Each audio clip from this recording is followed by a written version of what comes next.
2 Esdras chapter 8. He answered me and said, The Most High made this world for the sake of many, but the world to come for the sake of only a few. But I tell you a parable, Ezra. Just as, when you ask the earth, it will tell you that it provides a large amount of clay from which earthenware is made, but only a little dust from which gold comes. So is the course of the present world. Many have been created, but only a few shall be saved. I answered and said, Then drink your fill of understanding, O my soul, and drink wisdom, O my heart. For not of your own will did you come into the world, and against your will you depart. For you have been given only a short time to live. O Lord above us, grant to your servant that we may pray before you, and give us a seed for our heart and cultivation of our understanding, so that fruit may be produced, by which every mortal who bears the likeness of a human may be able to live. For you alone exist, and we are a work of your hands, as you have declared. And because you give life to the body that is now fashioned in the womb, and furnish it with members, what you have created is preserved amid fire and water. And for 9 months the womb endures your creature that has been created in it. But that which keeps and that which is kept shall both be kept by your keeping. And when the womb gives up again what has been created in it, you have commanded that from the members themselves, that is, from the breasts, milk, the fruit of the breasts, should be supplied, so that what has been fashioned may be nourished for a time, and afterward you will still guide it in your mercy. You have nurtured it in your righteousness, and instructed it in your law, and reproved it in your wisdom. You put it to death as your creation, and make it live as your work. If then you will suddenly and quickly destroy what with so great labor was fashioned by your command, to what purpose was it made? And now I will speak out. About all humankind you know best, but I will speak about your people, for whom I am grieved, and about your inheritance, for whom I lament, and about Israel, for whom I am sad, and about the seed of Jacob, for whom I am troubled. Therefore I will pray before you for myself and for them, for I see the failings of us who inhabit the earth. And now also I have heard of the swiftness of the judgment that is to come. Therefore hear my voice and understand my words, and I will speak before you. The beginning of the words of Ezra's prayer, before he was taken up. He said, O Lord, you who inhabit eternity, whose eyes are exalted and whose upper chambers are in the air, whose throne is beyond measure and whose glory is beyond comprehension, before whom the hosts of angels stand trembling, and at whose command they are changed to wind and fire, whose word is sure and whose utterances are certain, whose command is strong and whose ordinance is terrible, whose look dries up the depths, and whose indignation makes the mountains melt away, and whose truth is established forever. Hear, O Lord, the prayer of your servant, and give ear to the petition of your creature. Attend to my words. For as long as I live I will speak, and as long as I have understanding I will answer. O do not look on the sins of your people, but on those who serve you in truth. Do not take note of the endeavors of those who act wickedly, but of the endeavors of those who have kept your covenants amid afflictions. Do not think of those who have lived wickedly in your sight, but remember those who have willingly acknowledged that you are to be feared. Do not will the destruction of those who have the ways of cattle, but regard those who have gloriously taught your law. Do not be angry with those who are deemed worse than wild animals, but love those who have always put their trust in your glory. For we and our ancestors have passed our lives in ways that bring death. But it is because of us sinners that you are called merciful. For if you have desired to have pity on us, who have no works of righteousness, then you will be called merciful. For the righteous, who have many works laid up with you, shall receive their reward in consequence of their own deeds. But what are mortals that you are angry with them? Or what is a corruptible race that you are so bitter against it? For in truth, there is no one among those who have been born who has not acted wickedly. Among those who have existed, there is no one who has not done wrong. For in this, O Lord, your righteousness and goodness will be declared, when you are merciful to those who have no store of good works. He answered me and said, Some things you have spoken rightly, and it will turn out according to your words. For indeed I will not concern myself about the fashioning of those who have sinned, or about their death, their judgment, or their destruction, but I will rejoice over the creation of the righteous, over their pilgrimage also, and their salvation, and their receiving their reward. As I have spoken, therefore, so it shall be. For just as the farmer sows many seeds in the ground and plants a multitude of seedlings, and yet not all that have been sown will come up in due season, and not all that were planted will take root, so also those who have been sown in the world will not all be saved. I answered and said, If I have found favor in your sight, let me speak. If the farmer's seed does not come up because it has not received your rain in due season, or if it has been ruined by too much rain, it perishes. But people who have been formed by your hands, and are called your own image because they are made like you, and for whose sake you have formed all things, have you also made them like the farmer's seed? Surely not, O Lord above, but spare your people and have mercy on your inheritance, for you have mercy on your own creation. He answered me and said, Things that are present are for those who live now, and things that are future are for those who will live hereafter. For you come far short of being able to love my creation more than I love it. But you have often compared yourself to the unrighteous. Never do so, but even in this respect you will be praiseworthy before the Most High, because you have humbled yourself, as is becoming for you, and have not considered yourself to be among the righteous. You will receive the greatest glory, for many miseries will affect those who inhabit the world in the last times, because they have walked in great pride. But think of your own case, and inquire concerning the glory of those who are like yourself, because it is for you that paradise is opened, the tree of life is planted, the age to come is prepared, plenty is provided, a city is built, rest is appointed, goodness is established, and wisdom is perfected beforehand. The root of evil is sealed up from you, illness is banished from you, and death is hidden. Hades has fled, and corruption has been forgotten. Sorrows have passed away, and in the end the treasure of immortality is made manifest. Therefore do not ask any more questions about the great number of those who perish. For when they had opportunity to choose, they despised the Most High, and were contemptuous of his law, and abandoned his ways. Moreover, they have even trampled on his righteous ones, and said in their hearts that there is no God, though they knew well that they must die. For just as the things that I have predicted await you, so the thirst and torment that are prepared await them. For the Most High did not intend that anyone should be destroyed, but those who were created have themselves defiled the name of him who made them, and have been ungrateful to him who prepared life for them now. Therefore my judgment is now drawing near. I have not shown this to all people, but only to you and a few like you.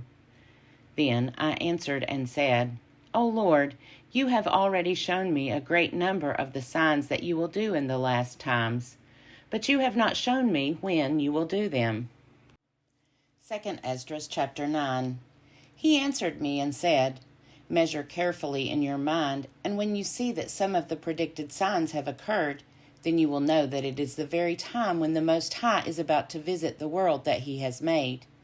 So when there shall appear in the world earthquakes, tumult of peoples, intrigues of nations, wavering of leaders, confusion of princes, then you will know that it was of these that the Most High spoke from the days that were of old, from the beginning. For just as with everything that has occurred in the world, the beginning is evident and the end manifest, so also are the times of the Most High. The beginnings are manifest in wonders and mighty works, and the end in penalties and in signs. It shall be that all who will be saved and will be able to escape on account of their works or on account of the faith by which they have believed will survive the dangers that have been predicted and will see my salvation in my land and within my borders, which I have sanctified for myself from the beginning. Then those who have now abused my ways shall be amazed, and those who have rejected them with contempt shall live in torments. For as many as did not acknowledge me in their lifetime, though they received my benefits, and as many as scorned my law while they still had freedom and did not understand but despised it, while an opportunity of repentance was still open to them, these must in torment acknowledge it after death. Therefore, do not continue to be curious about how the ungodly will be punished, but inquire how the righteous will be saved, those to whom the age belongs and for whose sake the age was made. I answered and said, I said before, and I say now, and will say it again, there are more who perish than those who will be saved, as a wave is greater than a drop of water. He answered me and said, As is the field, so is the seed, and as are the flowers, so are the colors, and as is the work, so is the product, and as is the farmer, so is the threshing floor. For there was a time in this age when I was preparing for those who now exist, before the world was made for them to live in, and no one opposed me then, for no one existed. But now those who have been created in this world, which is supplied both with an unfailing table and an inexhaustible pasture, have become corrupt in their ways. So I considered my world and saw that it was lost. I saw that my earth was in peril because of the devices of those who had come into it. And I saw and spared some with great difficulty, and saved for myself one grape out of a cluster, and one plant out of a great forest. So let the multitude perish that has been born in vain, but let my grape and my plant be saved, because with much labor I have perfected them. Now, if you will let 7 days more pass, do not, however, fast during them, but go into a field of flowers where no house has been built, and eat only of the flowers of the field, and taste no meat, and drink no wine, but eat only flowers, and pray to the Most High continually. Then I will come and talk with you. So I went, as he directed me, into the field that is called Ardat. There I sat among the flowers, and ate of the plants of the field, and the nourishment they afforded satisfied me. After 7 days, while I lay on the grass, my heart was troubled again as it was before. Then my mouth was opened, and I began to speak before the Most High, and said, O Lord, you showed yourself among us to our ancestors in the wilderness when they came out from Egypt, and when they came into the untrodden and unfruitful wilderness, and you said, Hear me, O Israel, and give heed to my words, O descendants of Jacob. For I sow my law in you, and it shall bring forth fruit in you, and you shall be glorified through it forever. But though our ancestors received the law, they did not keep it and did not observe the statutes. Yet the fruit of the law did not perish, for it could not, because it was yours. Yet those who received it perished, because they did not keep what had been sworn in them. Now this is the general rule, that when the ground has received seed, or the sea a ship, or any dish, food, or drink, and when it comes about that what was sown, or what was launched, or what was put in is destroyed, they are destroyed, but the things that held them remain. Yet with us it has not been so, for we who have received the law and sinned will perish, as well as our hearts that received it. The law, however, does not perish, but survives in its glory. When I said these things in my heart, I looked around, and on my right I saw a woman. She was mourning and weeping with a loud voice, and was deeply grieved at heart. Her clothes were torn, and there were ashes on her head. Then I dismissed the thoughts with which I had been engaged, and turned to her and said to her, Why are you weeping, and why are you grieved at heart? She said to me, Let me alone, my Lord, so that I may weep for myself and continue to mourn, for I am greatly embittered in spirit and deeply distressed. I said to her, "What has happened to you? Tell me." And she said to me, "Your servant was barren and had no child, though I lived with my husband for 30 years. Every hour and every day during those 30 years I prayed to the Most High, night and day.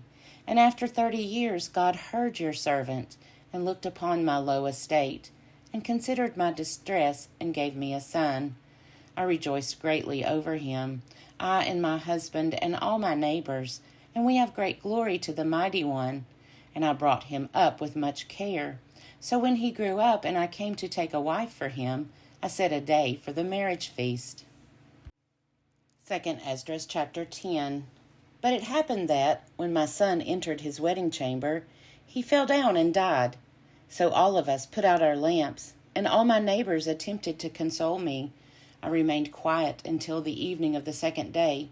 But when all of them had stopped consoling me, encouraging me to be quiet, I got up in the night and fled, and I came to this field, as you see. And now I intend not to return to the town, but to stay here. I will neither eat nor drink, but will mourn and fast continually until I die."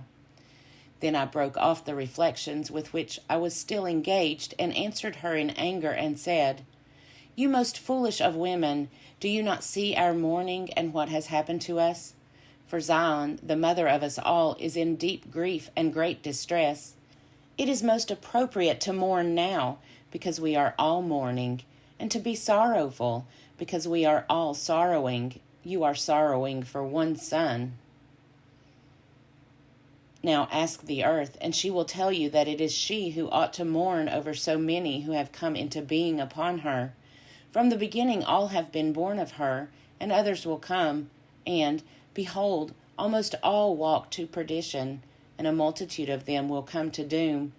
Who then ought to mourn the more, she who lost so great a multitude, or you who are grieving for one alone? But if you say to me, My lamentation is not like the earth's, for I have lost the fruit of my womb, which I brought forth in pain and bore in sorrow, but it is with the earth according to the way of the earth. The multitude that is now in it goes as it came. Then I say to you, just as you brought forth in sorrow, so the earth also has from the beginning given her fruit, that is, humankind, to him who made her. Now, therefore, keep your sorrow to yourself, and bear bravely the troubles that have come upon you. For if you acknowledge the decree of God to be just, you will receive your son back in due time, and will be praised among women. Therefore go into the town to your husband. She said to me, I will not do so. I will not go into the city, but I will die here. So I spoke again to her and said, Do not do that, but let yourself be persuaded. For how many are the adversities of Zion, and be consoled because of the sorrow of Jerusalem. For you see how our sanctuary has been laid waste, our altar thrown down, our temple destroyed, our harp has been laid low, our song has been silenced, and our rejoicing has been ended. The light of our lampstand has been put out. The ark of our covenant has been plundered. Our holy things have been polluted, and the name by which we are called has been almost profaned. Our children have suffered abuse. Our priests have been burned to death. Our Levites have gone into exile. Our virgins have been defiled, and our wives have been ravished. Our righteous men have been carried off. Our little ones have been cast out. Our young men have been enslaved, and our strong men made powerless. And, worst of all, the seal of Zion has been deprived of its glory, and given over into the hands of those who hate us. Therefore, shake off your great sadness, and lay aside your many sorrows, so that the Mighty One may be merciful to you again, and the Most High may give you rest, a respite from your troubles. While I was talking to her, her face suddenly began to shine exceedingly. Her countenance flashed like lightning, so that I was too frightened to approach her, and my heart was terrified. While I was wondering what this meant, she suddenly uttered a loud and fearful cry, so that the earth shook at the sound. When I looked up, the woman was no longer visible to me, but a city was being built, and a place of huge foundations showed itself. I was afraid and cried with a loud voice and said, "Where is the angel Uriel, who came to me at first?" For it was he who brought me into this overpowering bewilderment. My end has become corruption, and my prayer a reproach. While I was speaking these words, the angel who had come to me at first came to me, and when he saw me lying there like a corpse, deprived of my understanding, he grasped my right hand and strengthened me, and set me on my feet, and said to me, "What is the matter with you, and why are you troubled? And why are your understanding and the thoughts of your mind troubled?" I said, "It was because you abandoned me. I did as you directed, and went out into the field, and behold, what I have seen and can still see, I am unable to explain." He said to me, "Stand up like a man, and I will instruct you." I said, "Speak, my Lord, only do not forsake me, so that I may not die before my time. For I have seen what I did not know, and I hear what I do not understand. Or is my mind deceived, and my soul dreaming? Now, therefore, I beg you to give your servant an explanation of this bewildering vision." He answered me and said, "Listen to me, and I will teach you and tell you about the things that you fear. For the Most High has revealed many secrets to you. He has seen your righteous conduct, and that you have sorrowed continually for your people, and mourned greatly over Zion. This, therefore, is the meaning of the vision. The woman who appeared to you a little while ago, whom you saw mourning, and whom you began to console, you do not now see the form of a woman, but there appeared to you a city being built, and who told you about the misfortune of her son. This is the interpretation. The woman whom you saw is Zion, which you now behold as a city being built. And as for her telling you that she was barren for 30 years, the reason is that there were 3,000 years in the world before any offering was offered in it. And after 3,000 years Solomon built the city and offered offerings. Then it was that the barren woman bore a son, and as for her telling you that she brought him up with much care, that was the period of residence in Jerusalem. And as for her saying to you, "My son died as he entered his wedding chamber," and that misfortune had overtaken her, this was the destruction that befell Jerusalem. So you saw her likeness, how she mourned for her son, and you began to console her for what had happened.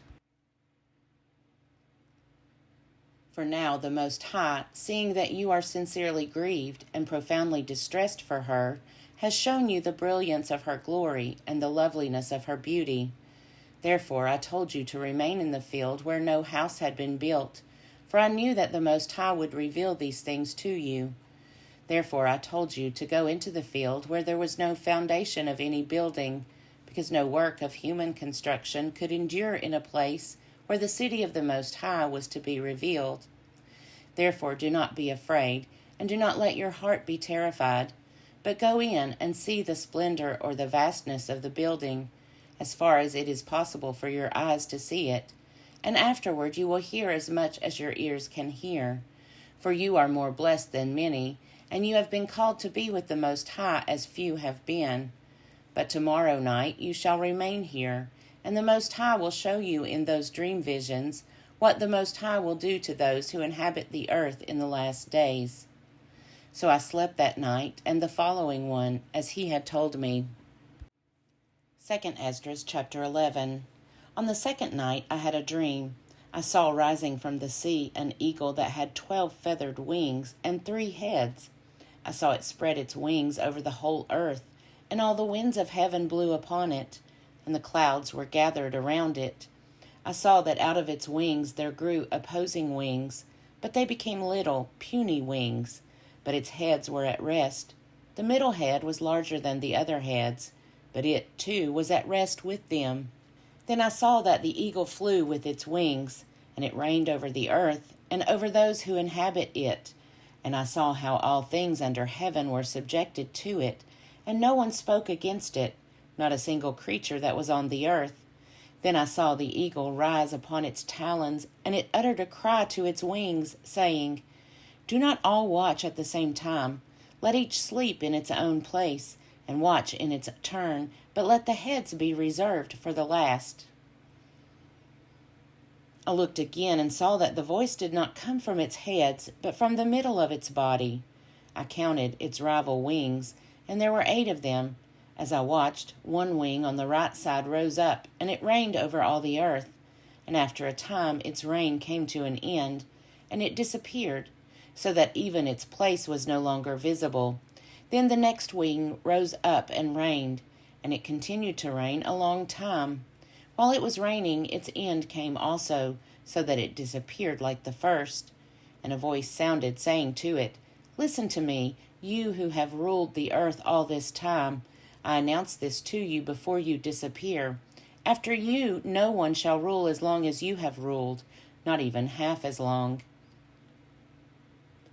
Then the third wing raised itself up and held the rule as the earlier ones had done, and it also disappeared.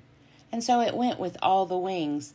They wielded power one after another, and then were never seen again. I kept looking, and in due time the wings that followed also rose up on the right side in order to rule. There were some of them that ruled, yet disappeared suddenly, and others of them rose up, but did not hold the rule. And after this I looked and saw that the 12 wings and the 2 little wings had disappeared, and nothing remained on the eagle's body except the 3 heads that were at rest and 6 little wings. As I kept looking, I saw that 2 little wings separated from the 6 and remained under the head that was on the right side, but 4 remained in their place. Then I saw that these little wings planned to set themselves up and hold the rule. As I kept looking, one was set up but suddenly disappeared, a second also, and this disappeared more quickly than the first. While I continued to look, the 2 that remained were planning between themselves to reign together.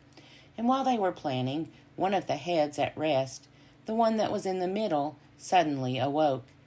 It was greater than the other 2 heads, and I saw how it allied the 2 heads with itself, and how the head turned with those that were with it and devoured the 2 little wings that were planning to reign. Moreover, this head gained control of the whole earth, and with much oppression dominated its inhabitants. It had greater power over the world than all the wings that had gone before. After this, I looked again and saw the head in the middle suddenly disappear, just as the wings had done. But the 2 heads remained, which also in like manner ruled over the earth and its inhabitants. And while I looked, I saw the head on the right side devour the one on the left. Then I heard a voice saying to me, "Look in front of you and consider what you see." When I looked, I saw what seemed to be a lion roused from the forest, roaring, and I heard how it uttered a human voice to the eagle and spoke, saying, "Listen, and I will speak to you. The Most High says to you, Are you not the one that remains of the 4 beasts that I had made to reign in my world, so that the end of my times might come through them?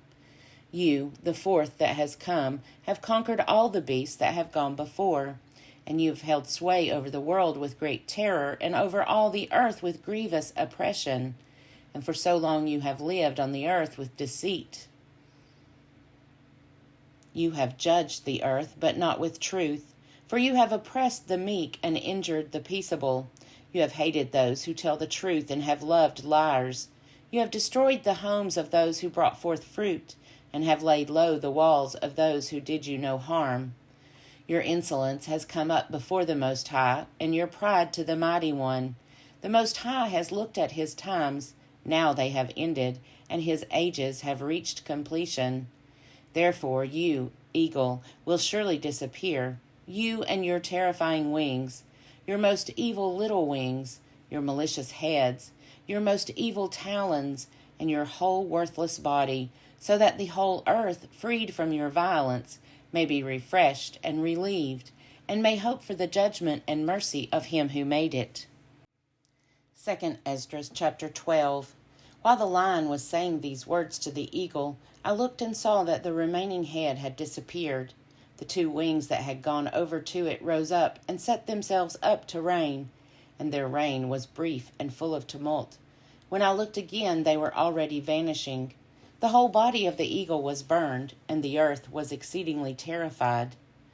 Then I woke up in great perplexity of mind and great fear, and I said to my spirit, You have brought this upon me, because you search out the ways of the Most High. I am still weary in mind and very weak in my spirit, and not even a little strength is left in me because of the great fear with which I have been terrified tonight. Therefore I will now entreat the Most High that he may strengthen me to the end. Then I said, O sovereign Lord, if I have found favor in your sight, and if I have been accounted righteous before you beyond many others, and if my prayer has indeed come up before your face, strengthen me and show me, your servant, the interpretation and meaning of this terrifying vision, so that you may fully comfort my soul. For you have judged me worthy to be shown the end of the times and the last events of the times. He said to me, This is the interpretation of this vision that you have seen. The eagle that you saw coming up from the sea is the fourth kingdom that appeared in a vision to your brother Daniel. But it was not explained to him, as I now explain to you, or have explained it. The days are coming when a kingdom shall rise on earth, and it shall be more terrifying than all the kingdoms that have been before it. And 12 kings shall reign in it, one after another. But the second that is to reign shall hold sway for a longer time than any other one of the 12. This is the interpretation of the 12 wings that you saw. As for your hearing a voice that spoke, coming not from the eagle's heads, but from the midst of its body, this is the interpretation.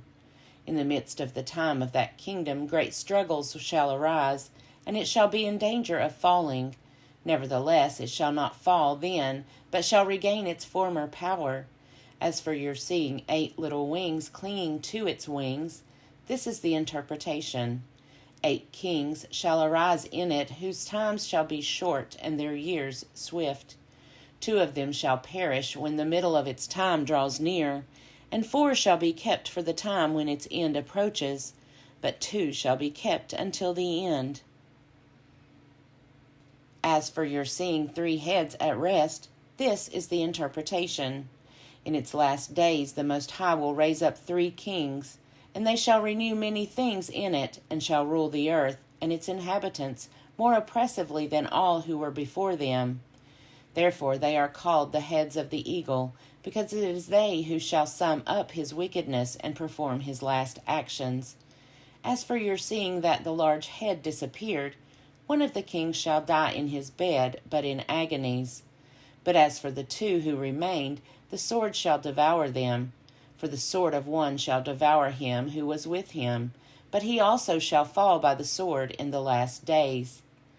As for your seeing 2 little wings passing over to the head that was on the right side, this is the interpretation. It is these whom the Most High has kept for the eagle's end. This was the reign that was brief and full of tumult, as you have seen. And as for the lion whom you saw rousing up out of the forest, and roaring, and speaking to the eagle, and reproving him for his unrighteousness, and as for all his words that you have heard, this is the Messiah whom the Most High has kept until the end of days, who will arise from the offspring of David, and will come and speak with them. He will denounce them for their ungodliness and for their wickedness, and will display before them their contemptuous dealings. For first he will bring them alive before his judgment seat, and when he has reproved them, then he will destroy them. But in mercy he will set free the remnant of my people, those who have been saved throughout my borders, and he will make them joyful until the end comes, the day of judgment, of which I spoke to you at the beginning. This is the dream that you saw, and this is its interpretation, and you alone were worthy to learn this secret of the Most High. Therefore write all these things that you have seen in a book. Put it in a hidden place, and you shall teach them to the wise among your people, whose hearts you know are able to comprehend and keep these secrets. But as for you, wait here 7 days more, so that you may be shown whatever it pleases the Most High to show you. Then he left me. When all the people heard that the 7 days were past, and I had not returned to the city, they all gathered together, from the least to the greatest, and came to me and spoke to me, saying, How have we offended you, and what harm have we done you, that you have forsaken us and sit in this place? For of all the prophets you alone are left to us, like a cluster of grapes from the vintage, and like a lamp in a dark place, and like a haven for a ship saved from a storm. Are not the disasters that have befallen us enough? Therefore, if you forsake us, how much better it would have been for us if we also had been consumed in the burning of Zion.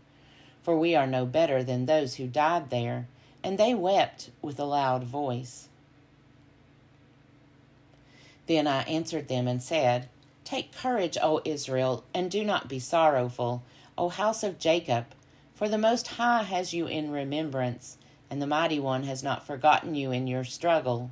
As for me, I have neither forsaken you nor withdrawn from you, but I have come to this place to pray on account of the desolation of Zion, and to seek mercy on account of the humiliation of our sanctuary. Now go to your homes, every one of you, and after these days I will come to you. So the people went into the city, as I told them to do, but I sat in the field 7 days, as the angel had commanded me, and I ate only of the flowers of the field, and plants were my food plants during those days.